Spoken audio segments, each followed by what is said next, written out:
In both theory and practice, Pop Cannibal's kind words, lo-fi beats to write to, kept me sane these last few years. Between its chill vibes, its sweet soundtrack, and its emphasis on being kind, it has long been an effective counterweight from, existence. From 2020 onward, in seasons brimming with the worst that our neighbors, our leaders, and humanity as a whole could conjure up, Kind Words has long helped to remind me that there is still goodness in people, willing to do good for the mere sake of doing good. And furthermore, whether intentional or not, the design of Kind Words is proven by research to maximize the good vibes that it puts into the world. Hell yeah, science. The core design of Kind Words is split into 4 main aspects: writing letters to strangers, requesting letters from strangers, gifting stickers to strangers, and a soundtrack filled with lo-fi beats. We'll look at why each one has the impact that it does and how it all comes together for a truly kind experience. First, writing letters. Users are presented with a series of about 10 different letters from first initial named strangers, like A or J or K. These letters range from requesters looking for advice, needing to vent, or seeking comfort. Research from Brooks, Gino, and Schweitzer has helped establish that when we are asked to give advice, our own egos are given a boost. It causes a chain reaction which results in us thinking more highly of the one who asked for help, since they recognize that they needed help to begin with. This carries over into Kind Words. Even if a requester isn't seeking out you and your advice specifically, their letter can still be a part of your pile, and you can still get that ego boost before responding, resulting in a more thoughtful and helpful response. The anonymous design of Kind Words is also intentional. Users are only identified by a single letter in the letters that they write, whether requesting or responding. Simply put, my name is Mike, so I am identified as M in Kind Words, along with a sea of other M's. Researchers Cameron and Fredrickson posit the following. 1, quote, helping should be most common among people who are able to maximize compassion while minimizing distress, end quote, and 2, that focusing on the present moment and non-judgmental acceptance of others' experiences both predicted more helping behavior. The anonymity, while initially distancing, removes the intimacy and specifics of the requester's issues, while leaving the general information for responders to address. This maximizes our ability as responders to try and alleviate others' distress while simultaneously keeping us removed from the true scope of their difficulties. We are able to respond and help as best we can, and then we move on to someone else to try and help. Additionally, the anonymity puts us in a position of inherent trust with the requesters. They gain nothing by deceiving us, so we are led to believe that they are telling the truth, especially that this issue or problem is occurring in the present.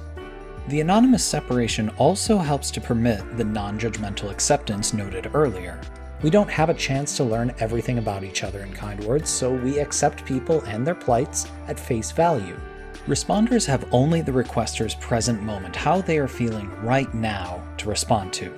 The inherent trust in anonymous, one-lettered personas, along with the emotional distance between requester and responder, maximizes the responder's ability to help on a letter-by-letter basis.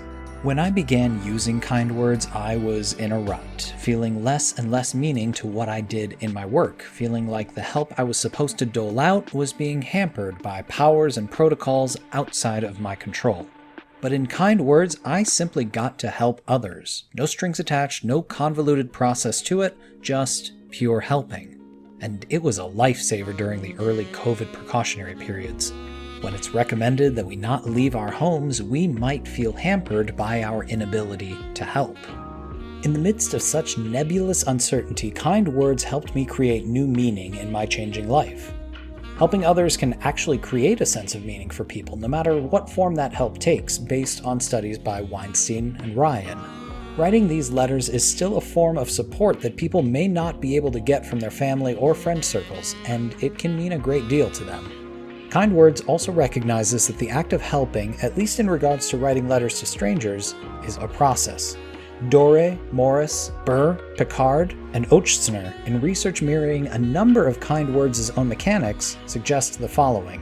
Quote, in helping other people regulate their emotions and inhabiting their perspective, we can hone our own regulatory skills and ultimately enhance our well-being. These results are consistent with the idea that in helping others manage their emotional reactions to stressful situations, even in an online, not face-to-face way, we can practice and hone our regulation skills, which we can then apply to improve our own emotional lives." End quote. The simple translation is that by helping people, we grow emotionally.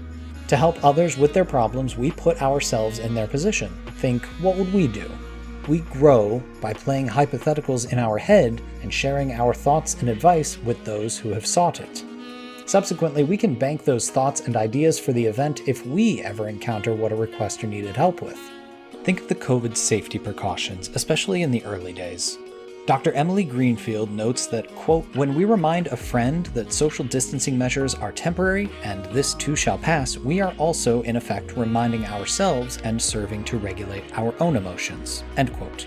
By helping others in this sense, we, even in a small way, help ourselves, whether directly in our shared experiences or indirectly as a hypothetical precaution. To understand the next point, we must understand the concept of elevation. Schnall, Roper, and Fessler describe elevation as, quote, "a positive emotion experienced upon witnessing another person perform a virtuous act, principally one that improves the welfare of other people." End quote. This research, put simply, believes that elevation, spurred on by another person's good deeds, quote, "leads to increased altruistic behavior in the study's participants." End quote. So, let's break it down with kind words. You write a request letter. Somebody, or some bodies, because you can receive multiple responses, respond to your request. Now, I don't speak for the whole of the Kind Words community, but I can say with certainty that when I get a response after requesting letters from the collective, I may not be magically cured of whatever's weighing on me, but I am boosted to go look at my own letters to respond to. I find myself elevated by the kindness and the effort of others. You can think of this cycle in Kind Words as birds in migratory V formations. When the lead bird, which doesn't benefit from the uplift-based physics of the cooperation, gets tired, it rotates to the back of the formation until it can lead again. The science of migration reminds birds that they are more efficient and go further when they work together and rely on one another. Kind Words offers up a similar cycle. You start as either a responder or a requester. As a responder, you do what you can, and when you run into hardships, you fall to the back of formation and get help from those around you. As a requester, you rely on the help from others until your strength returns, and, for however long, you are able to take the lead and respond to people again. Or, putting it more simply from Kind Words' store page, use your words to lift others and be lifted in return. In spite of everything that we see in the world, daily human life is not defined by the destruction, exploitation, or indifference that we are most exposed to. Person to person, we care deeply for one another. Given the chance, be it in a small or a large way, we would rather help one another out than not. When we see someone in need, we want to help them. Kind Words bridges that gap by showing you people who are asking for help and letting you cross of your own accord. Now, the other part of the Kind Words cycle is requesting letters, writing and sending out a 7-line letter into the ether. Some hope for advice, others for comfort, some to share their joy, others for a void in which to air their grievances. At the end, requesters are still, as the name suggests, requesting help from the Kind Words community. It's important to consider why people might be seeking advice on an interactive experience like Kind Words as opposed to the people that they have in their life. To consider why it's so difficult for some people to ask for help in general, even to take the first step in something like Kind Words, you have to go back to those formative years. Whatever someone's upbringing was, were they in a position to ask for help? Who were they able to ask for help from? How were they treated when or if they asked for help? Some family units and settings value independence over collaboration. Some reinforce how futile it is to ask for help. All of these situations and settings, even when they aren't intended to be harmful, make it that much more difficult to both reach out and want to reach out for help. Further, even if someone is comfortable asking for help, there is an inherent power balance that people consider when they reach out for help. What will it cost me now or later in order to get help? No one likes to feel indebted, plain and simple, and that has an effect on if, when, or how we reach out. Even emotionally, it can simply make us feel incompetent to ask for help. Think of who might be around or accessible when you run into problems. Coworkers at work, or family at home, or friends when you're out with friends. More often than not, people who know you are the most accessible to you. Recall the research from Brooks et al. Stating those who seek advice are viewed as competent by those they're asking help from. Now, in spite of that objective truth, I can attest that my tiny lizard brain still thinks otherwise. Lizard brain tells me that my coworkers will think less of me, that my friends will shake their heads at me, that my family will balk that I don't already know or do this thing, that I can do this on my own, I just have to. Additionally, we largely project our own feelings about what we need help with onto those we ask for help from. Per social psychologist Heidi Grant, we often find ourselves locked into a mindset where, should we ask for help, those we ask will be focusing on the effort or the unpleasantness of the request, rather than a more positive and altruistic perspective. But you know where I don't have that problem? I'll give you a hint. It has a designated mail dear, and we've been talking about it for almost 10 minutes now. Thanks to the degrees of separation and anonymity, interacting with strangers on kind words helps to make asking for help, whatever form that help takes, more accessible than in real life. They don't know my life, and they don't know me. And we don't have to worry about someone taking a negative perspective on assisting us. That's why people use kind words. It's a safe place to ask for help, and that call goes to a community that is on the program in order to share and ease my burden. Little by little, this form of requesting can help build a user's confidence to change their own habits in the rest of the world, allowing us to learn how to be more comfortable asking for help from others. But even before habits, before challenging and changing our preconceived notions of asking for help, Kind Words cultivates a community that ensures no one feels indebted past a sticker. No one judges you for being weak, no one is rejected, and no one is seen as a burden. You are simply there for help, and you need only ask for it. Even though the main mechanics of Kind Words revolve around writing and receiving letters, you ask anyone in the community, myself included, and we all flip for the stickers. Stickers have two primary uses in Kind Words. First, as a gift in a letter from responder to requester, or second, as a thank you from requester to responder after they receive the letter. Every user in Kind Words starts off with a single sticker out of the entire collection, and the only way to gain more stickers is to receive them from other users through the two uses mentioned. It's also encouraged, right in the tutorial, to send stickers as often as you're able. However, there's no penalty for not sending stickers, nor any reward for sending lots of stickers. You are merely sending stickers out into the void, hoping that they are welcome. But perhaps amidst our many sheets of sticker-based love language, what we are really flipping for is gift-giving and gratitude. Let's do some sticker science.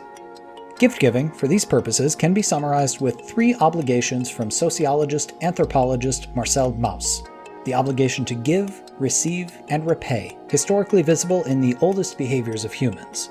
Mauss posits that societally we have largely been able to progress through our peacekeeping efforts, which began and persevere in the acts of gift-giving. The same cycle can be seen in Kind Words, and without other sociological or societal barriers. As mentioned, responders can give a sticker to the requester which the requester receives. The requester can then send or repay the responder a sticker as thanks for their letter. Assuming all parties send stickers whenever possible, and why wouldn't you, they're adorable, the cycle of gift-giving is completed with every full exchange. This is effectively a self-perpetuating cycle. According to Fowler and Christakis, when someone receives kindness or generosity, like a gift, they are inspired to do likewise, if not more. While the process is limited to only a single person at a time in the letter-writing mechanic of Kind Words, that is still a cycle completed and easily perpetuated.